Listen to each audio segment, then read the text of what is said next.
Bon début de journée, bienvenue dans cette matinale. Patrick Hachi reçoit Stéphane Richard. Le Premier ministre et le PDG d'Orange Côte d'Ivoire échangent sur le plan stratégique du groupe dédié à l'accompagnement numérique et à l'innovation. Alexis Ouedraogo. Faire du numérique une opportunité pour tous, c'est l'engagement du groupe Orange sur l'axe 2025. Ce mercredi, à la primature, Stéphane Richard était reçu en audience par le chef du gouvernement. Le groupe place l'égalité numérique au cœur de son plan stratégique et compte déployer d'ici 2025 un Orange Digital Center dans chacun des pays où il opère. Nous, on veut vraiment être un partenaire stratégique dans le long terme. Je pense que la clé du développement de ce pays, c'est le numérique aussi, c'est la digitalisation de la société. On voudrait y prendre toute notre part, pas seulement en construisant des réseaux, mais aussi en investissant dans l'innovation, dans les jeunes entreprises, dans la formation des jeunes. Ces centres d'accompagnement et de développement des compétences numériques réunissent dans un même endroit plusieurs programmes stratégiques allant de la formation au codage à la création d'entreprises et autres fonds d'investissement finançant les startups innovantes. Et pour joindre l'acte à la parole, un centre digital a vu le jour au plateau. Il vise, entre autres, la formation des jeunes au numérique et l'accompagnement pour les porteurs de projets. C'est une initiative du groupe Orange et la coopération allemande GIZ. Le Premier ministre a procédé justement à l'inauguration de ce centre. Alexis Ouedraogo. Former plus de 2000 jeunes d'ici 2022 et créer plusieurs centaines d'emplois dans le secteur du digital. C'est l'ambition de l'Orange Digital Center qui a été inauguré mardi par le Premier ministre. Le dispositif que vous avez ici est un dispositif qui permet à n'importe quel jeune Ivoirien, quel que soit son niveau de qualification, diplômé ou pas diplômé, de pouvoir apprendre gratuitement à coder, de pouvoir expérimenter, de pouvoir être incubé, d'être accéléré s'il crée sa start-up et aussi éventuellement d'être financé par un fonds que Orange a créé et qui est dédié à l'investissement, à l'accompagnement des start-up. Ouvert à tous, ce centre digital devra participer au développement du capital humain de qualité dans l'économie numérique nationale. Nous devrons former de plus en plus de jeunes dans le domaine du digital. Nous allons aussi devoir les former aussi bien au digital qu'à l'entrepreneuriat. Mais surtout, nous devons faire en sorte qu'ils puissent monétiser les idées. C'est bien de former, c'est bien d'innover, c'est bien d'avoir des idées, mais si on n'arrive pas à les monétiser, ça ne sert pas forcément à grand-chose. Pour le chef du gouvernement, c'est là la volonté précise du chef de l'État, tourner notre économie vers le digital, outiller la jeunesse. Cet espace de modernité et de technologie incarne 3 priorités chères à la vision 2030 portée par son Excellence, Monsieur le Président de la République, Alassane Ouattara. Premièrement, offrir des perspectives de formation en matière d'économie numérique et, in fine, des emplois à notre jeunesse. 2. Tourner résolument notre économie vers le digital en facilitant l'appropriation des technologies du futur, à l'image de la blockchain ou de l'intelligence artificielle. Et enfin, 3. Multiplier les partenariats avec le secteur privé pour accélérer la transformation structurelle de notre économie. Ici, vous aurez libre accès à du matériel et des logiciels de pointe, à des formations pratiques, afin de vous préparer aux enjeux passionnants des métiers du numérique. La Côte d'Ivoire entend se positionner ces prochaines années comme le hub digital de l'Afrique de l'Ouest. The sky is the limit. Après 80 ans de coopération, l'Agence française de développement annonce une nouvelle stratégie, l'organisation d'aide échange avec les médias et la société civile à cet effet. Le point de Cheikh Kony. La célébration des 80 ans de l'AFD, l'Agence française de développement, est un prétexte tout trouvé pour faire d'une part le bilan de la coopération avec les 8 pays du Golfe de Guinée, dont le Togo, le Ghana, le Nigeria et la Côte d'Ivoire, et d'autre part définir la nouvelle stratégie régionale de l'agence pour les prochaines années de coopération, d'autant plus que les voix s'élèvent de plus en plus en Afrique pour réclamer un renouvellement de l'approche de développement menée depuis lors par l'AFD. Nous avons effectivement 4 axes stratégiques. Le premier concerne le développement urbain, essayer de soutenir la mise en place d'un espace urbain créateur de valeur, créateur d'emplois. Le deuxième axe concerne la jeunesse, pour faciliter l'insertion économique et sociale de la jeunesse. Le troisième axe, c'est d'essayer d'offrir une réponse aux fragilités qui nous viennent du Sahel. Le quatrième axe, c'est consolider les transitions démocratiques et citoyennes avec à la fois une action en faveur des États. Les représentants de l'agence et de ses structures annexes telles ProParcours et Expertise France ont expliqué devant les acteurs de la société civile ivoirienne leur vision du monde d'ici 2101. Autre décor, même festivité, mais cette fois à la résidence de France. L'ambassadeur de France en Côte d'Ivoire, Jean-Christophe Bayard, a saisi cette tribune pour annoncer la signature dans les jours à venir du 3e contrat de désendettement et de développement CEDD avec le gouvernement ivoirien, portant sur une enveloppe globale d'environ 756 milliards de francs CFA. Le comité de pilotage du projet Appui à la création de l'université virtuelle en Côte d'Ivoire s'est réjoui des progrès réalisés dans sa conduite lors de sa 4e réunion à Abidjan. Ce projet tient en 3 composantes, dont la première est relative à la création de 16 espaces numériques pour étudiants. 10 sont déjà opérationnels. Patricia Omouetia.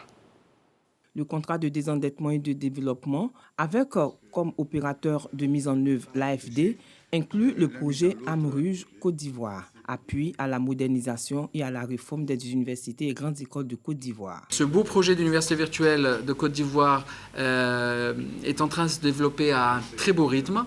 Et nous comptons aller un peu plus loin, Monsieur le Ministre. Je vais vous en parler tout à l'heure avec un peu plus de détails. Nous comptons lancer, dans le cadre de la nouvelle stratégie de l'AUF 2021-2025, un consortium des universités virtuelles en Afrique.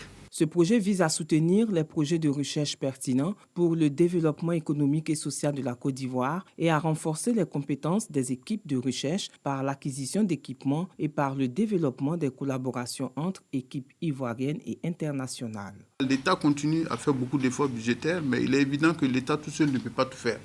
Et c'est là que les bailleurs de fonds, les partenaires techniques et financiers sont essentiels pour nous. Et bon, je ne vais pas citer tous les partenaires sur lesquels nous nous appuyons, mais il est évident que l'Agence française de développement est l'un de nos partenaires vraiment de première ligne. Le bilan des activités réalisées du 24 novembre 2019 au 31 août 2021 a été présenté. Le projet AMRUGE Côte d'Ivoire comporte 4 lots qui sont l'ingénierie de formation et pédagogique, les équipements informatiques des établissements d'enseignement supérieur, le renforcement de centres de documentation en liaison avec la mise en place du LMD, le renforcement des capacités de recherche et des ressources humaines. Les difficultés de l'école ivoirienne examinées, des recommandations faites à l'occasion de la revue sectorielle éducation-formation de l'année 2021. Les partenaires se disent satisfaits des progrès réalisés depuis quelques années. Issaïo nous en parle. Passer au peigne fin, le mot qui mine le système éducatif ivoirien, tant au niveau primaire, secondaire, universitaire que de la formation technique. Cet exercice vient d'être réalisé par des experts du système éducatif pendant 2 jours au plateau sur la base de la revue conjointe annuelle du secteur de l'éducation formation de l'année 2021. Ces travaux sont bien déroulés. C'est une belle initiative et donc nous voulons que toutes ces belles idées développées soient appliquées. Nous demandons surtout à l'État de Côte d'Ivoire de mettre beaucoup plus l'accent sur l'éducation. Partenaires et responsables de l'éducation nationale sont décidés à faire de l'école en Côte d'Ivoire un secteur de qualité et pourvoyeur d'emplois. Au-delà des recommandations, nous avons beaucoup de recommandations pertinentes qui sont venues notamment de l'évaluation indépendante. Mais quand on commence à se questionner sur le processus, je pense que c'est un bon signe de la vraie appropriation par les acteurs. Donc ça, c'est quelque chose que au nom du GLPE, je voulais vraiment le souligner et vous remercier tous en fait pour cet élan qu'on sent. La Côte d'Ivoire dispose d'un système éducatif et de formation de qualité, équitable et inclusif, qui développe des compétences constamment renouvelées et maintenues en synergie avec les besoins de transformation structurelle et de compétitivité de l'économie, ainsi que des capacités d'innovation technologique. Le représentant des ministères du secteur de l'éducation en Côte d'Ivoire, Binaté Mamadou, a réitéré la volonté du gouvernement de mettre les moyens afin de rendre performant le système éducatif du pays. À Sandégué, dans le nord de la Côte d'Ivoire, le viol d'une enseignante en service a créé l'indignation et une vague de condamnation. Sur place, c'est l'émoi total. Le récit de Herman Niamia. Devant la préfecture de Sandégué, des enseignants qui scandent non au viol. La tête nouée de bandeaux, ils protestent contre le viol de l'une de leurs collègues. Il y a eu un cas de viol sur la personne d'une de nos camarades institutrices dans la nuit du 6 au 7. Nous voulons qu'il y ait un éclaircissement. Il faudrait que ces malfrats soient retrouvés et punis. Mais qu'est-ce qui s'est réellement passé cette nuit du mercredi 6 au jeudi 7 octobre? Pour des questions de sécurité, nous ne sommes pas autorisés à rencontrer la victime. Alors, nous mettions le cap sur Daridougou, le village où s'est déroulé les faits. C'est ici, dans cette maison, située à la lisière du village, dans l'enceinte de l'école primaire, que la pauvre enseignante a vécu les pires moments de sa vie. La maîtresse était couchée hier aux environs entre 23h01 et il y a eu coupure de courant. À sa grande surprise, elle était dans la chambre et puis quelqu'un est rentré sur elle et puis la personne s'est masquée. Donc elle était étonnée qu'elle-même elle avait fermé la porte et puis quelqu'un est dans la chambre. Elle dit qu'il y avait un couteau, mais ce monsieur avait lancé quelque chose, avait appuyé quelque chose sur son cou. Donc elle ne sait pas, elle s'est rendue compte si c'est une arme ou bien elle ne sait pas. Donc le monsieur lui a dit, il ne faut pas, tu vas me regarder. Le violeur est-il une connaissance de la victime? Vit-il dans le village ou vient-il d'ailleurs? En tout cas, les jours à venir nous situeront. Les faits limiers de la gendarmerie sont sur le terrain pour la manifestation de la vérité et surtout pour appréhender le malfrat pour qu'il réponde de ses actes devant les tribunaux. Le commandant de la 7e Légion de la gendarmerie, qui dirige les enquêtes, et le préfet du département de Sandégué appellent au calme et rassurent l'opinion que la lumière sera faite. Ma fonction et ma tenue m'obligent à avoir un comportement digne. Je suis écœuré. J'ai demandé à la gendarmerie. Vous voyez le commandant Légion, vous voyez le commandant compagnie. Depuis ce matin, on est ensemble. Et ils ont pour mission de faire tout ce qui est de leur ressort et de leurs compétences pour mettre aux arrêts celui qui a commis l'acte ignoble. Je suis mandaté par le commandant supérieur de la gendarmerie, qui a été lui-même choqué, foudroyé devant cette situation. Notre mission ici, ça consiste également à inciter le violeur. Nous allons le faire. Quant à la victime, dès les premières heures, sur instruction de la ministre de l'Éducation nationale et de l'alphabétisation, elle a été prise en charge à l'hôpital général de Sandégué. Selon les enseignants, ce n'est pas la première fois qu'une institutrice en service dans le département de Sandégué est victime de viol. Dans cette localité, disent-ils, plusieurs de leurs collègues ont été déjà victimes de vols, de viols et de cambriolages. Voilà, ainsi s'achève ce journal. Merci à toutes et à tous de nous avoir suivis. Beaucoup de paix dans vos foyers.